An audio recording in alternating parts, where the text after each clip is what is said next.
Oi, nono ano! Bom, hoje retomamos a nossa parte teórica da história da arte, mais precisamente o impressionismo, movimento de grande ruptura da arte entre a arte clássica e a arte moderna. Na aula passada nós vimos o Monet, hoje vamos entrar com um novo artista, que é o Pierre-Auguste Renoir. Ele nasceu na França, na cidade de Limoges, em 1841, no dia 25 de fevereiro. Em 1845, Renoir muda para a França e fica lá por 3 anos. Aos 7 anos de idade, gente, com apenas 7 anos de idade, ele começa a trabalhar num ateliê de um artista bem famoso, como ajudante, né? E aí ele começa a mostrar os desenhos para esse chefe dele. E aí o chefe dele fica impressionado com a qualidade dos trabalhos e decide colocar o Renoir num curso durante a noite. Então durante o dia ele trabalhava e durante a noite ele ia fazer o curso de desenho. Aos 17 anos, ele começa a trabalhar numa fábrica de artigos religiosos, leques e também tecidos, desenvolvendo a sua parte ali do desenho. Aos 21 anos de idade, ele muda para Paris e é admitido por uma das principais escolas de arte da França. Vale ressaltar que nem todo mundo que ia para essa escola passava nessa prova. Era uma prova de aptidão, então você tinha que desenhar para ver se existisse possibilidade de você passar. Era realmente poucas vagas e quem realmente passava eram pessoas que tinham muito talento e técnica. Bom, depois disso ele começa a fazer um estágio numa galeria de Charles Gray e ali ele começa a conhecer vários outros artistas, dentre eles Monet, que já conhecemos, Pissarro, Sisley, então vários artistas. Ele começa a articular ali aquele movimento artístico. Em 1863 ele abandona a escola, muito parecido com o que Monet também propagava, que era aqueles padrões estabelecidos da arte clássica, que eles queriam quebrar essa ruptura, eles queriam coisas novas. Então a partir dali ele passa a pintar ao ar livre, só ao ar livre. Muitas vezes os artistas eles mandavam a sua obra para aqueles lugares onde faziam exposições e aí eles eram aprovados ou não.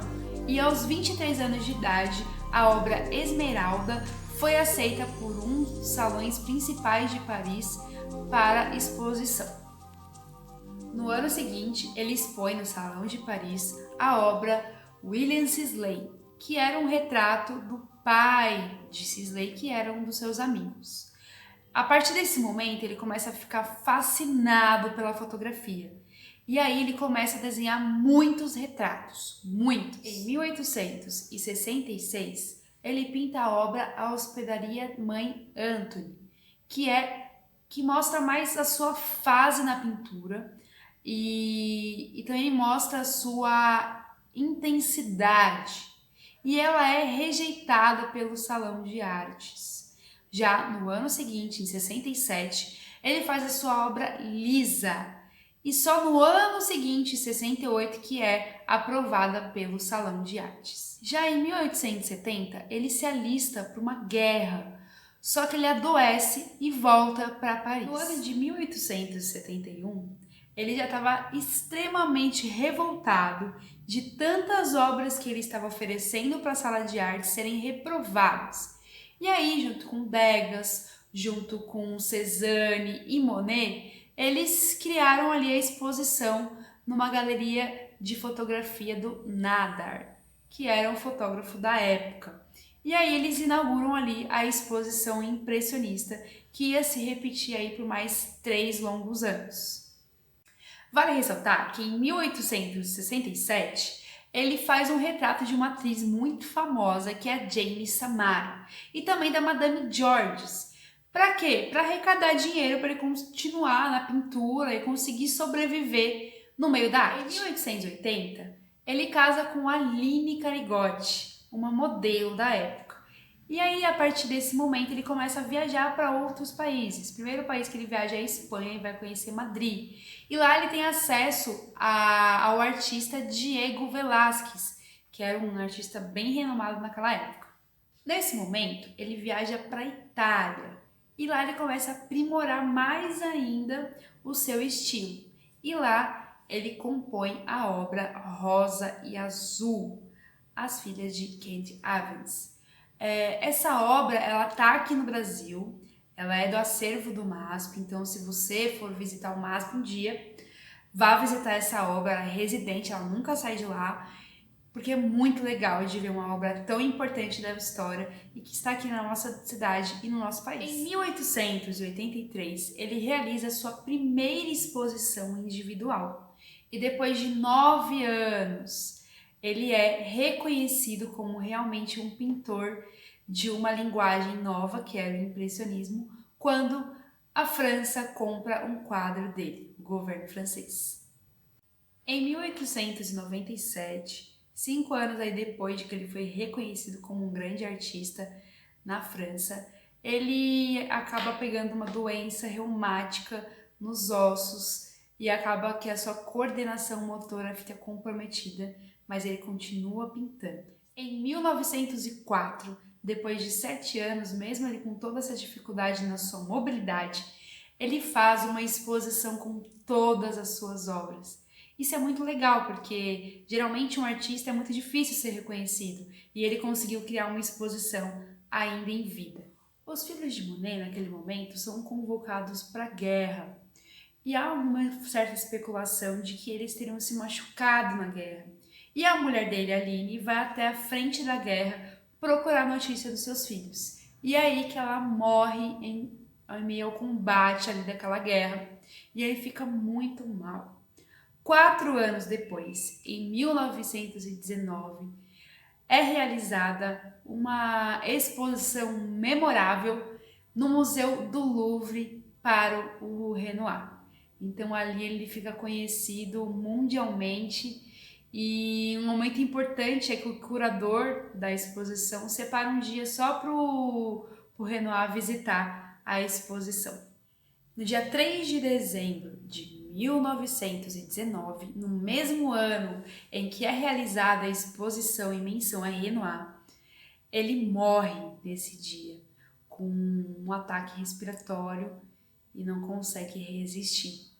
Bom, a história desse artista é muito importante, não só como a obra dele, que foi de um resultado esplendoroso, a vivência que ele teve, né, nessa grande ruptura que foi esse movimento do impressionismo, é que ele conseguiu ser reconhecido em vida. Então, eu acho que isso é um aspecto muito importante para um artista. Bom, agora nós vamos ver as principais obras desse artista a seguir.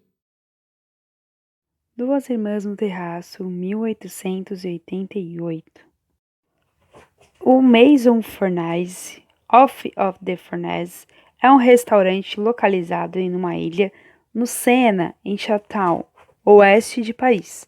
Serve como um cenário não apenas dessa obra encantadora, mas uma obra-prima de Renoir. A irmã mais velha da pintura é a Jane Darlot, que se tornou atriz futuramente. A irmã mais nova permanece desconhecida, pois afirma-se que não é parente de Jane. O título das duas irmãs foi dado por Renoir. Os Guarda-Chuvas. Essa pintura mostra a cena de uma movimentada rua em Paris, com a maioria das pessoas usando o guarda-chuva para se proteger da chuva. Os guarda-chuvas são famosos, pois mostram duas faces da carreira artística de Renoir, pois esse quadro foi pintado em duas partes. Renoir começou a trabalhar nele em 81, usando pinceladas rápidas e tons vibrantes, e voltou em 85, quando havia perdido o interesse pelo impressionismo e se esperando na arte clássica. A Parisiense. A modelo presente nesta famosa obra de arte é Henriette Henriot, atriz do Teatro Odéon. Quando a pintura foi exibida pela primeira vez na sua primeira exposição impressionista, em 1874, foi descrita como um fracasso pelos críticos, onde um deles se referiu ao sapato dela como um pequeno rato. A Parisiense atualmente está entre pinturas mais aclamadas de Renoir. Notem a ausência de sombra, a luminosidade em volta da atriz e as leves pinceladas rápidas. Garotas ao piano. As cenas domésticas exibidas regularmente nos trabalhos posteriores de Renoir e as meninas tocando piano era assunto recorrente e apreciados pelo pintor. Renoir foi convidado pelo governo francês a executar uma pintura para o Museu de Le Chaude, e As Garotas ao Piano foi um resultado dessa missão, se tornando uma das obras mais importantes retratando cenas domésticas. Madame Georges Charpentier e seus filhos é uma obra muito importante também desse artista. O rico editor Georges e a sua esposa Margaret se interessaram muito pela arte de Renoir. Georges encomendou essa pintura em 79 e no mesmo ano ela foi exibida no Salão de Paris. Esse quadro foi um trabalho inovador de Renoir, trazendo muita atenção e admiração na crítica. Na minha concepção, é uma das obras mais bonitas de Renoir, retratando o impressionismo. Observem a ausência de sombras, a ausência de tons escuros e a luminosidade que traz em volta dos personagens. La Loggie. Essa pintura foi o principal quadro exposto de Pierre Renoir na primeira exposição impressionista em 1874. E ela retrata um casal elegante sentado nos melhores lugares do teatro. Como muitos impressionistas, Renoir usa a Loggie para capturar a natureza mutável da modernidade da sociedade parisiense, mas acrescenta mistério na sua narrativa. A mulher elegante, bem vestida, com os óculos de ópera, possivelmente para revelar aos admiradores do teatro a sua beleza. Observem os tons utilizados, que fogem um pouquinho do padrão impressionista, mas também caracterizam com o movimento e a força do próprio contraste. Essa obra é considerada como uma obra-prima do movimento impressionista. As grandes banhistas. Na parte final de sua carreira, Renoir concentrou nos monumentais e cenas domésticas e cotidianas. Nessa pintura, ele mostra uma cena de mulheres tomando banho. Ela dá uma qualidade escultural enquanto as paisagens atrás brilham sobre ela. As modelos na pintura incluem sua futura esposa Aline e também a pintora Suzanne Valdalon, em primeiro plano. O pintor passou 3 anos aperfeiçoando essa obra até torná-la uma obra-prima. Almoço dos Barqueiros. Esta obra está entre as pinturas mais famosas de Renoir, não só as pinturas dele, mas também como todo o movimento impressionista. A obra é conhecida pela sua riqueza de formas e o uso magistral da luz. Olha como parece que todos os lados estão sendo implementada a luz do sol. A pintura é um retrato romantizado dos amigos do artista, desfrutando de uma tarde na varanda do Rio Sena. Entre eles está a sua futura esposa de Renoir, Aline Chenigot. O baile de Moulin de la Galette. Essa pintura retrata um café e um salão de danças ao ar livre, pertinho da casa do artista e que ele costumava corriqueiramente visitar. Renoir revela o seu verdadeiro talento na pintura, que une a arte do retrato coletivo, da natureza morta e da pintura da paisagem. Seu uso da luz e sua fluidez de pinceladas são tipicamente impressionistas. A tela da pintura era única, pois nenhum artista antes de Renoir criou uma imagem capturando o aspecto da vida cotidiana com tamanha magnitude. Arte é sobre emoção. Se a arte precisa ser explicada, não é mais arte. Pierre Auguste Renoir.